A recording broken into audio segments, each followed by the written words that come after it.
तो जैसा कि हम देख रहे हैं कि इस इक्वेशन की बहुत महत्वता है और ओमेगा क्रॉस आर लिखा जाता है, तो एक काम करते हैं, क्यों ना हम इसको डिफ्रेंशिएट करें with respect to time, D by D T of velocity and D by D T of omega cross R बोलते हैं। लीनियर वेलोसिटी का लीनियर एक्सेलरेशन होगा डिफरेंशिएशन, और एक बार ओमेगा छोड़ दीजिए और क्रॉस प्रोडक्ट विथ, मतलब डिफरेंशिएशन का भी क्रॉस प्रोडक्ट हो जाता है, ठीक है, D R by D T, और उसके बाद D omega by D T. अब ओमेगा की बारी है, क्रॉस विथ आर। सो अब आप नॉर्मली देखिए D R by D T हमको पता है लीनियर वेलोसिटी है, और D omega by D T alpha होता है क्रॉस विथ आर। ठीक है, तो आप बस दो टर्म्स आ गए हैं। हमने डायमेंशन एनालिसिस चैप्टर में देखा था कि आप मीटर पर सेकंड में अगर लेफ्ट हैंड साइड है तो यहाँ भी मीटर पर सेकंड होना चाहिए और उसमें ऐड भी मीटर पर सेकंड ही हो सकता है। सिमिलरली अगर राइट हैंड साइड में कोई चीज़ एक्सेलरेशन है तो ये तो गारंटी है कि ये भी एक्सेलरेशन का टर्म होगा और ये भी लीनियर एक्सेलरेशन का ही टर्म होगा। ये भी एक्सेलरेशन का टर्म होगा, ये भी एक्सेलरेशन का टर्म होगा। तो ये कौन से एक्सेलरेशन है ये हमको देखना है। तो लेट अस सी, हम आपके सामने एक सर्कुलर मोशन दिखाते हैं। ये सारे वेक्टर्स बनाऊंगा, रेडियस वेक्टर, ओके। हमने ऑलरेडी साबित कर दिया, हम वैसे तो पार्टिकल यहाँ हैं, सारे के सारे रोटेटिंग वेक्टर्स हमेशा इस एरो बनाए जाते हैं, चाहे वो थीटा हो, चाहे वो ओमेगा हो, है ना, और चाहे वो एंगुलर एक्सेलरेशन ही क्यों ना हो, अल्फा जो यहाँ पे आया है। एंगुलर वेलोसिटी का डिफरेंशिएशन करोगे तो एंगुलर एक्सेलरेशन ही तो मिलेगा। लेकिन हम यहाँ भी बना लेते हैं क्योंकि हमें क्रॉस प्रोडक्ट में एरो को एक दूसरे के अंदर ले जाना होता है ना। भूले नहीं कि हम एंटी क्लॉकवाइज मोशन का एग्जाम्पल लेकर आपको ये डेरिवेशन समझा रहे हैं। तो वेलोसिटी वेक्टर ऑटोमेटिकली यहाँ हो गया।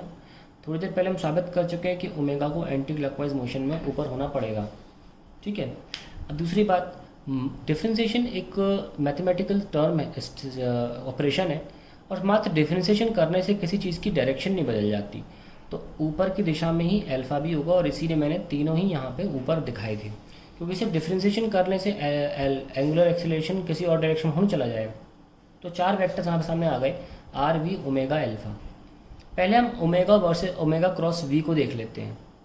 देखिए ओमेगा हमारा ऊपर है और वेलोसिटी हमारी, पहला हम टर्म जो देखने जा रहे हैं ओमेगा क्रॉस वी को देख रहे हैं, वेलोसिटी टेंजेंशियल है। इन दोनों से ही जब भी कोई क्रॉस प्रोडक्ट किया जाता है तो आने वाला जो नेट वेक्टर है वो हमेशा दोनों से 90 डिग्री पर होगा। अब एक दिशा ये दोनों से 90 डिग्री, तो एक वेक्टर ये, एक वेक्टर ये, इन दोनों से 90 डिग्री एक ही रास्ता हो सकता है इस लाइन पर, है ना, इस लाइन पर हो सकता है 90 डिग्री। तो अगर हमने ओमेगा क्रॉस वी किया तो हमें चेक किया कि ये ओमेगा वी में जा कैसे रहा है, कैसे जा रहा है, क्लॉकवाइज। क्लॉकवाइज का मतलब देखने वाले से दूर, अंदर की तरफ, inside the plane of paper. अब टेंजेंट से 90 डिग्री रेडियस ही तो हो सकता है, तो ये रेडियस की तरफ है। तो रेडियस की तरफ जो एक्सेलरेशन है वो टूवर्ड सेंटर है, तो उसका नाम क्या हो गया, सेंट्रीपिटल। तो ओमेगा क्रॉस वी जो है वो सेंट्रीपिटल एक्सेलरेशन है। आइए इसको साबित कर देते और फर्दर प्रूफ करते हैं।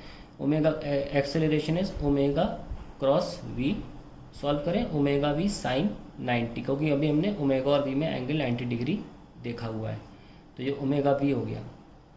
अगर हम स्केलर फॉर्म में अगर एंगल 90 की बात कर रहे हैं, जैसे कि हमने यहाँ देखा कि V R omega scalar form में लिखा है, वेक्टर फॉर्म में तो ओमेगा क्रॉस आर हो जाता है, लेकिन देख सकते हैं कि ये रेडियस है और 90 डिग्री पर है, तो ये भी एंगल 90 है ना। तो इस वजह से हम यहाँ देख सकते हैं कि ओमेगा की वैल्यू क्या आ जाती है, वी अपॉन आर, भूले नहीं, ठीक है। तो यहाँ पे ओमेगा की जगह हम वी अपॉन आर लिख सकते हैं।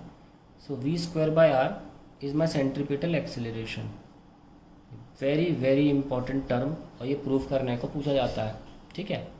हमने एक टर्म तो समझ लिया, और ये टर्म कौन सा, सेंट्रीपिटल एक्सेलरेशन है। दूसरा टर्म आता है हमारा अल्फा क्रॉस आर। अल्फा भी ऊपर है पर आर किधर है, आर इधर की तरफ। तो जब मैं अल्फा क्रॉस आर करता हूँ तो यहाँ से देख रहा हूँ कि अल्फा आर में क्लॉकवाइज सेंस में जा रहा है। क्लॉकवाइज का मतलब away from you, anti clockwise का मतलब टूवर्ड्स यू। अब रेडियस वेक्टर से 90 डिग्री टेंजेंट ही हो सकता है, तो अल्फ़ा की जो डायरेक्शन है, सॉरी, इस टर्म की डायरेक्शन जो है, अल्फ़ा तो ऊपर है, आर ये है, जब अल्फ़ा आर में क्रॉस किया तो क्लॉकवाइज होने के अंदर ये वेलोसिटी की दिशा में चला गया। तो ये कौन सा एक्सेलरेशन हुआ जो टेंजेंट की डायरेक्शन में है? Tangential acceleration.